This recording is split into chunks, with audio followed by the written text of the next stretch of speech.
Assalamualaikum warahmatullahi wabarakatuh. Bersama Kismar dalam Tebing Horor. Para pendengar yang berbahagia, pada malam hari ini kembali Kismar ingin bercerita tentang hal-hal yang menyeramkan. Ada pernikahan sejenis yang tentunya inilah pernikahan haram dan tidak dilegalkan baik secara agama maupun negara. Namun ini menjadi sebuah cerita misteri, cerita horor dan cerita menyeramkan. Teman-teman semuanya, sebelum teman-teman mendengarkan cerita ini, tentunya alangkah lebih baiknya teman-teman melakukan like, share, and subscribe agar channel ini terus berkembang teman-teman semuanya. Mari kita mulai.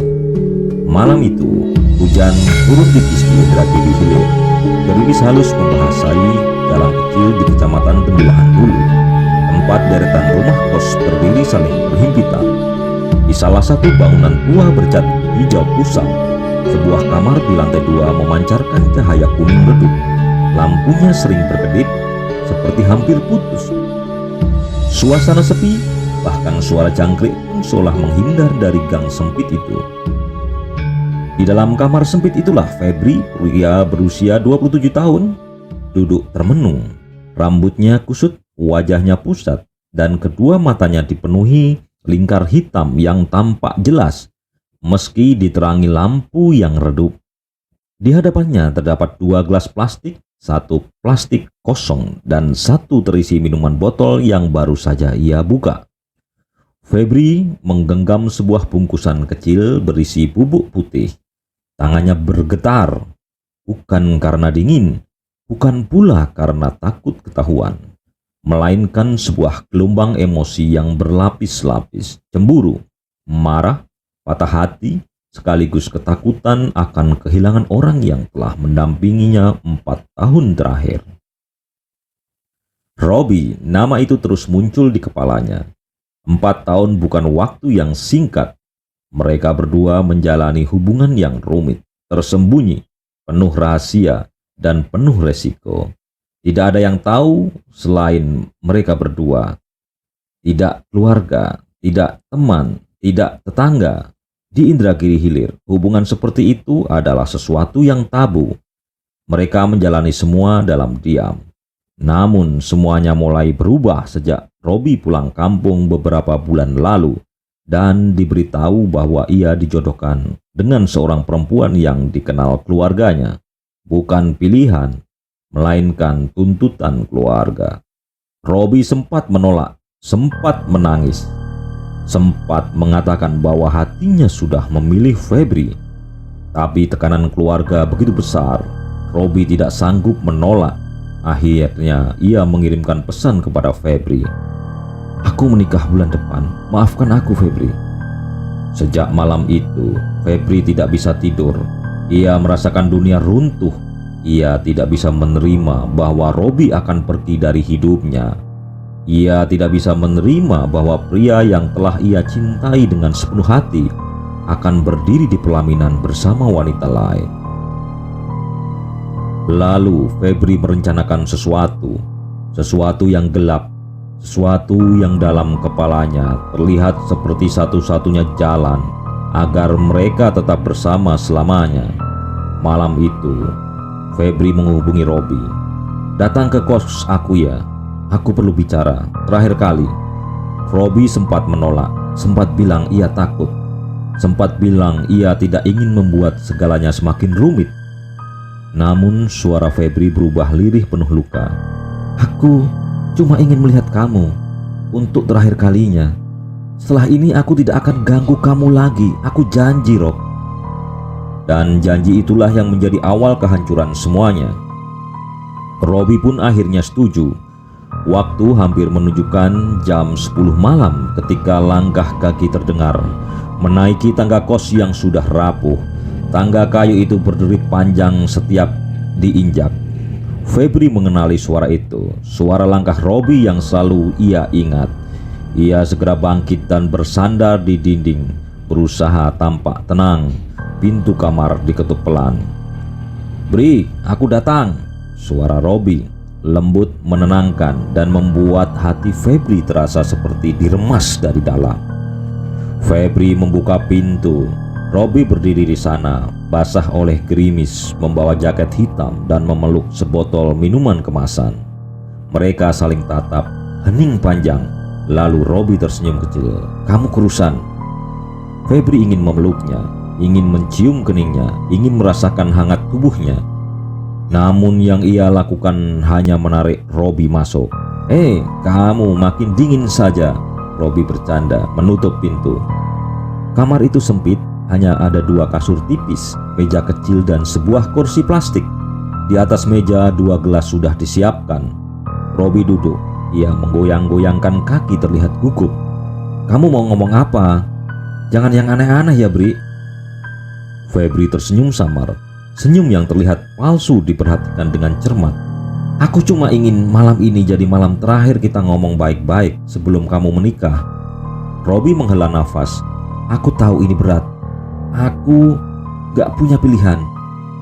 Kamu tahu sendiri kan gimana keluargaku." "Ya, tahu," suara Febri meninggi. "Tapi kamu pernah janji sama aku, Rob." Robi menunduk. Aku minta maaf." Kata maaf itu terasa seperti pisau di dada Febri. Ia lalu menunjuk botol minuman yang Robi bawa. "Kamu bawa ini buat kita kan? Kayak dulu?" Robi tersenyum. "Iya, aku pikir kita bisa minum bareng meski cuma sebentar." Febri mengambil botol itu, tangannya sedikit gemetar. "Sip, aku siapkan gelasnya." Selama Robi sibuk membuka jaketnya, Robi tidak tahu bahwa Febri memutar punggungnya ke arah Robi dan membuka bungkusan kecil berisi serbuk putih. Ia menuangkan diam-diam ke dalam 1 gelas yang memang ia niatkan untuk Robi. Ketika Robi melihat, Febri pun mengaduk minuman itu dengan tenang. Itu apa?" tanya Robi sambil menunjuk gelas. Febri tersenyum. "Obat kuat, biar kita bisa kayak dulu lama." Robi terkekeh. "Gila kamu, dari mana kamu?" "Udah, minum aja. Aku ingin malam ini jadi malam spesial kita dan malam terakhir kita." Robi tampak ragu. Ia menatap gelas itu lama, seakan ada suara kecil dalam dirinya yang memperingatkan. Namun cinta, rasa bersalah, dan nostalgia mengalahkan rasa takut itu. Robi mengambil gelas itu dengan tangan bergetar. "Untuk terakhir kalinya," ucap Robi lirih. Febri mengangguk. Untuk terakhir kalinya. Robi menenggak minuman itu, dan dalam hitungan menit tragedi pun terjadi. Pada awalnya Robi hanya merasakan panas di tenggorokan. Kemudian dadanya mulai sesak, napasnya tercekat. Ia memegang leher dan matanya terbelahak. "Bri, ini apa?" Febri berdiri, wajahnya pucat, tubuhnya gemetar. Ia tidak menyangka reaksi akan secepat itu. "Rob, aku cuma ingin kita mati sama-sama. Aku gak mau kamu ninggalin aku." Robi jatuh berlutut, mulutnya berbusa, matanya mulai berair, bukan karena sakit tapi karena pengkhianatan. Aku sayang kamu." Robi terputus. Tubuhnya kejang-kejang, lalu berhenti sejenak. Hening, sangat hening. Hanya suara hujan di luar yang terdengar samar. Febri menatap tubuh Robi yang tergeletak di lantai. Wajahnya pucat, tangannya bergetar tak terkendali. Ia mengambil langkah dan mengambil gelas satunya, gelas untuk dirinya sendiri, dan mencoba meminumnya. Namun ia tidak mampu. Ia menjatuhkan gelas itu. Cairannya tumpah ke lantai bercampur dengan sisa busa dari mulut Robi. Ia histeris, menangis, menampar dirinya sendiri. Aku harusnya ikut kamu. Kenapa aku gak mampu?" Ia berusaha menusukkan pecahan gelas di lengannya, namun pecahan itu terlalu kecil. Ia ingin mati, ingin menyusul Robi, namun ketakutannya lebih kuat. Dan ketika itu akhirnya terduduk di dalam sudut kamar, menangis seperti anak kecil, sesuatu terjadi. Lampu kamar tiba-tiba berkedip 3 kali, perlahan, seolah ada yang menyentuh saklarnya. Lalu udara menjadi sangat dingin, begitu dingin hingga nafas Febri seperti asap di udara. Febri mendongak, tubuhnya gemetar. Di pojok kamar, di tempat bayangan paling pekat berkumpul, ia melihat sesuatu, siluet samar seseorang, tubuhnya berdiri kaku, kepalanya sedikit miring, matanya menatap lurus ke arahnya. Bayang itu membuka mulutnya. Wih, itu suara Robi, suara yang ia kenal, suara yang seharusnya sudah tidak mungkin keluar dari tubuh yang terbaring kaku di lantai. Febri menjerit ketakutan, namun jeritanya tertelan oleh gemuruh hujan dan tiba-tiba turun lebih deras. Kosan Febri berada di sebuah gang sempit di pinggiran Tembilahan Indrakiri Hilir. Gang itu dipenuhi suara kodok dan rumah petak yang berderet seperti lorong panjang yang pengap. Malam hari, tempat itu sunyi, hanya terdengar suara motor sesekali lewat dan lolongan anjing dari ujung jalan. Febri duduk di kamar kosnya ditemani cahaya redup dari lampu neon yang berkedip pelan. Beberapa hari setelah kejadian, kamar itu seakan berubah menjadi tempat asing yang menyesakkan. Sebuah sudut ruangan mengingatkan pada malam ketika Robi datang untuk terakhir kalinya. Bau kopi saset, bau karpet kusam, bahkan suara tetangga yang merokok di beranda depan. Semua memicu ingatan yang tak ingin ia ingat. Namun ada hal lain, hal yang jauh lebih menyeramkan daripada rasa bersalah. Karena sejak Robi meninggal, kosan Febri tidak pernah terasa sepi. Bahkan ketika tidak ada satupun suara, Febri selalu merasakan kehadiran seseorang di dalam kamarnya, seseorang yang tak terlihat. Malam itu sekitar pukul 1, Febri baru saja memejamkan mata ketika terdengar ketukan pelan di pintu. Tok, tok, tok. Febri terbangun, ia menatap pintu kamar itu dengan dahi berkeringat. Siapa? Suaranya bergetar. Tidak ada jawaban, tapi ketukan itu terdengar lagi. Tok, tok, tok. Lebih lambat, lebih jelas, seolah-olah orang yang mengetuk ingin memastikan Febri mendengarnya. Febri berdiri pelan mendekati pintu dengan langkah yang terasa berat. Ia menempelkan kupingnya ke pintu. Hening, ia membuka pintu sedikit.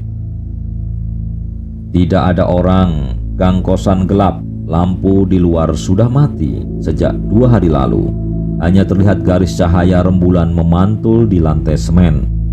Febri menghela nafas lega, namun ketika ia hendak menutup pintu, sebuah suara berbisik dari belakang punggungnya. Feb, aku haus. Suara itu lirih, nyaris tidak terdengar, tapi Febri mengenalnya, suara Robi.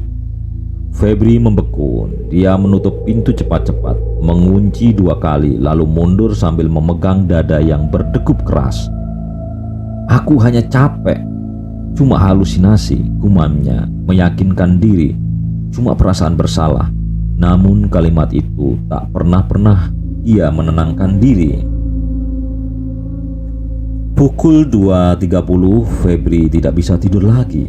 Pikirannya kacau. Ia menyalakan semua lampu, lampu kamar mandi, bahkan lampu balkon kecil di belakang kos. Tapi semakin terang ruangan itu, semakin jelas rasa diawasi muncul. Kain tirai di sudut kamar bergerak pelan, seperti ada seorang berdiri di belakangnya. Febri menahan nafas. Bukan, itu cuma angin, katanya pelan. Namun kamar itu tidak memiliki jendela yang terbuka. Tirai itu bergerak lagi, pelan, naik, lalu turun, lalu berhenti. Febri mundur ke depan tempat tidur. Memeluk lututnya, ia menatap tirai itu tanpa berkedip. Dan di sela-sela kain yang bergoyang, ia melihat sesuatu. Bayangan kaki, sepasang kaki, berdiri menghadap ke arahnya. Tirai itu hanya sekamar, dan tentunya Febri melihat bentuknya jelas 2 kaki yang tidak menyentuh lantai, seakan bergantung. Nafas Febri tercekat. Robi! Ia menutup mata. Ketika membuka lagi, bayangan itu sudah hilang.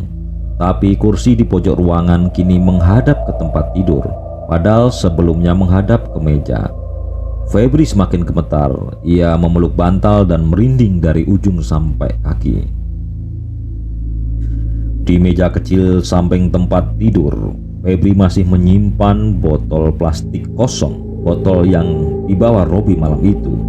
Botol yang menjadi saksi pembunuhan. Febri telah mencoba membuangnya beberapa kali. Tiap kali ia buang ke tong sampah, botol itu kembali ke kamar keesokan harinya. Tidak pernah ada yang melihat siapa yang mengambil atau menaruhnya kembali. Botol itu seolah menolak pergi.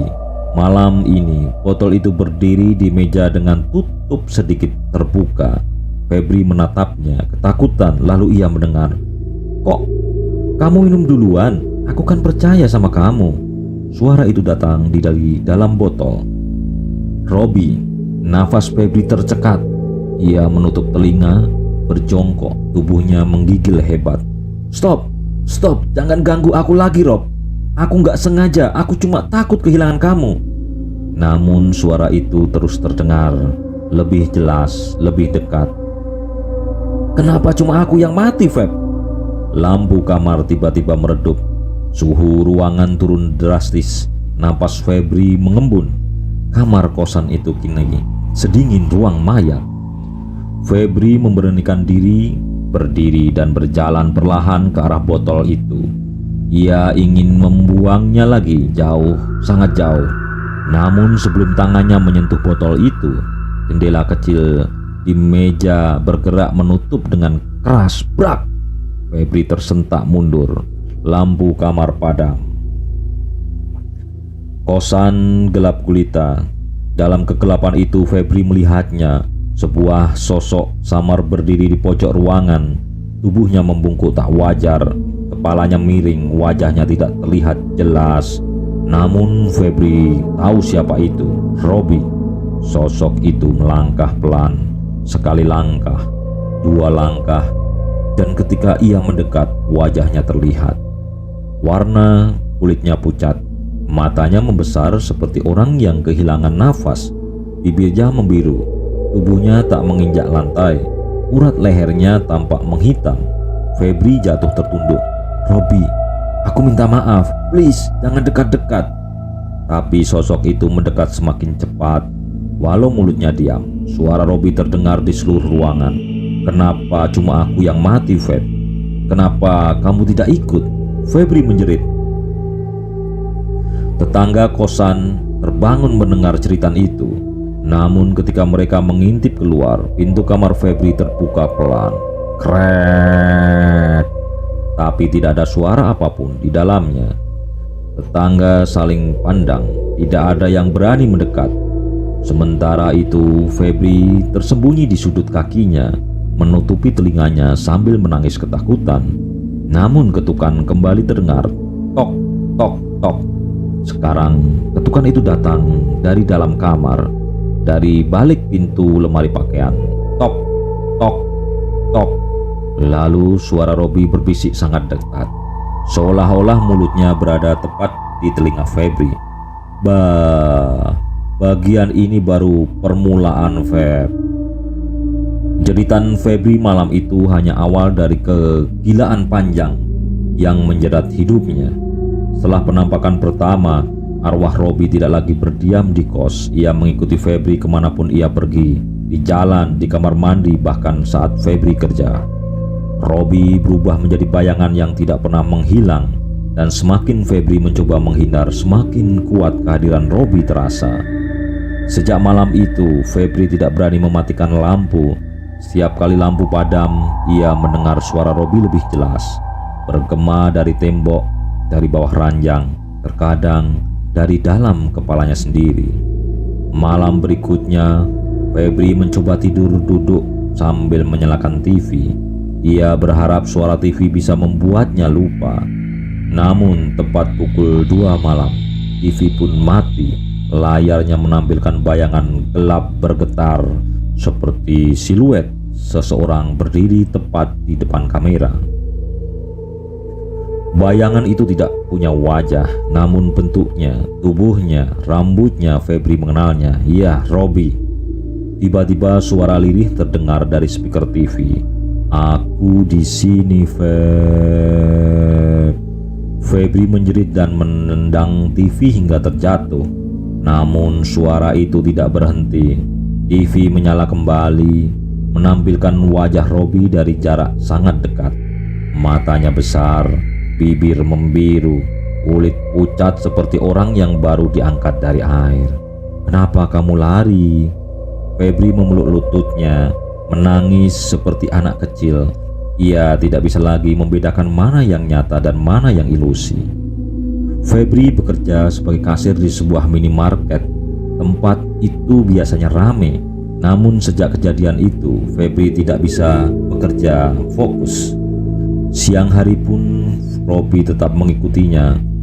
Pada suatu siang ketika Febri sedang menghitung uang kasir, tiba-tiba salah satu rak bergerak sendiri, jatuh dan membuat suara berderak keras. Febri menoleh kaget. Rak itu seharusnya tidak bisa roboh tanpa disentuh. Ketika ia melihat lebih dekat, ia membeku. Di lantai, susunan barang-barang yang terjatuh membentuk sesuatu. Sebuah kata, F-E-B. Febri mundur, wajahnya pucat. Temannya yang bekerja sip bersama menatap bingung. "Feb, lo kenapa? Mukanya kayak lihat setan." Febri tak berani menjawab. Ia takut kalau ia membuka mulut, suara Robi yang keluar. Sore itu, Febri meminta izin pulang lebih cepat. Ia tidak sanggup berdiri di ruangan yang terasa semakin dingin dan sempit. Sepulang kerja, Febri berjalan cepat menyusuri gang. Matanya memandang ke kanan ke kiri, takut Robi muncul tiba-tiba. Langkahnya gemetar. Namun setiba di kosan, ia melihat sesuatu yang membuat lututnya hampir roboh. Di pintu kamarnya tertulis pesan panjang menggunakan kapur putih yang entah dari mana asalnya. Tulisan itu goresannya kasar, tidak rapi, seperti ditulis oleh tangan yang kaku. "Kita belum selesai, Feb. Kamu janji ikut aku sampai mati. Kenapa kamu PHP?" Febri menjatuhkan tas belanjanya. Botol minum pecah di lantai. "Robi, please hentikan," bisiknya sambil menangis. Namun ketakutan itu berubah menjadi teror yang lebih dalam ketika Febri menyadari tulisan itu masih hangat, seolah baru saja dibuat. Dan saat ia mundur beberapa langkah, tulisan itu berubah sendiri. Huruf-hurufnya bergerak, merayap, menyusup ulang menjadi "Aku di dalam." Ketika Febri menatap pintu kamar, gagangnya berputar pelan. Krek. Pintu itu terbuka sendiri. Kosannya gelap, hening, tidak ada angin. Namun sebuah bayangan gelap bergerak di dalam, seperti seseorang berdiri menatap Febri dari balik kegelapan. Febri berlari menuruni tangga kos. Ia keluar ke jalan sambil menoleh ke belakang. Namun suara langkah-langkah mengikuti dari jauh. Tepat di belakang telinganya, suara lirih itu terdengar. "Kamu mau kemana?" Febri panik. Ia masuk masjid terdekat, tempat yang dianggap paling aman. Ada beberapa orang sedang berzikir di dalam. Febri duduk di pojok masjid, menggigil. Ia merasa lebih aman dan tenang. Namun ketenangan itu tidak berlangsung lama. Seorang bapak tua yang sedang membaca Al-Quran tiba-tiba berhenti. Ia memandang Febri tajam, seolah melihat sesuatu di belakangnya. Kamu bawa sesuatu," ucap bapak itu pelan. Febri menggeleng cepat. "Tidak, Pak, saya sendirian." Bapak itu menggeleng. "Tidak ada yang ikut. Dia berdiri tepat di belakangmu sejak kamu masuk." Febri merinding. Ia menoleh pelan. "Tidak ada apa-apa." Tapi bapak itu bergidik ketakutan, membaca ayat kursi lebih keras. Orang-orang lain ikut menatap Febri dengan wajah bingung. Febri semakin panik. Ia merasa semua orang mengawasinya. Tiba-tiba udara di masjid menjadi dingin, sangat dingin. Lampu redup seolah digerakkan angin kuat. Dan di sajadah paling depan, seorang duduk menghadap kiblat. Tubuhnya tidak jelas, bergetar seperti kabut. Namun kepala sosok itu menoleh perlahan ke arah Febri dengan mata membiru dan bibir pucat menyungging senyum kecil. "Ya, Robi." Febri berdiri, menjerit dan langsung keluar masjid. Seorang berteriak, "Anak itu kerasukan!" Febri pulang ke kosan sambil menangis. Ia menutup pintu kamar, menumpuk meja dan kursi yang menahan agar tidak terbuka. Namun suara itu tidak berhenti. "Feb, kamu janji sama aku. Kenapa kamu biarin aku mati sendirian? Aku kedinginan, Feb. Aku haus." Febri berteriak memukul-mukul kepalanya. "Hentikan, jangan masuk lagi!" Tapi suara itu malah makin mendekat, makin jelas. Dan ketika Febri menatap cermin, ia melihat Robi berdiri di belakangnya. Dengan wajah membusuk, mata melotot, dan tangan penuh noda hitam seperti terbakar dari dalam, Robi mengangkat tangan menunjuk dahi Febri melalui cermin. Febri tidak bisa menahan diri, ia pingsan. Sejak kejadian di cermin, Febri tidak lagi menjadi manusia yang sama. Ia seperti kehilangan sebagian dirinya. Terlalu banyak suara yang masuk di dalamnya. Terlalu banyak bayangan yang tidak bisa dia hindari. Robi bukan sekedar arwah penasaran. Ia menjadi penghuni dalam tubuh Febri. Dan semakin hari semakin kuat. Dan ini membuat Febri semakin gila. Akhirnya Febri dibawa ke rumah sakit jiwa dan Febri menanggung semua dari perbuatannya. Tamat.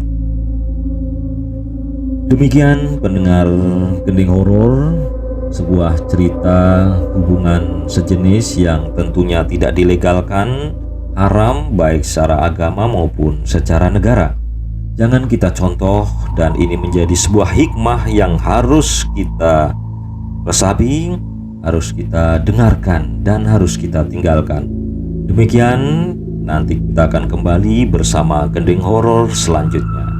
Terima kasih. Wassalamualaikum warahmatullahi wabarakatuh.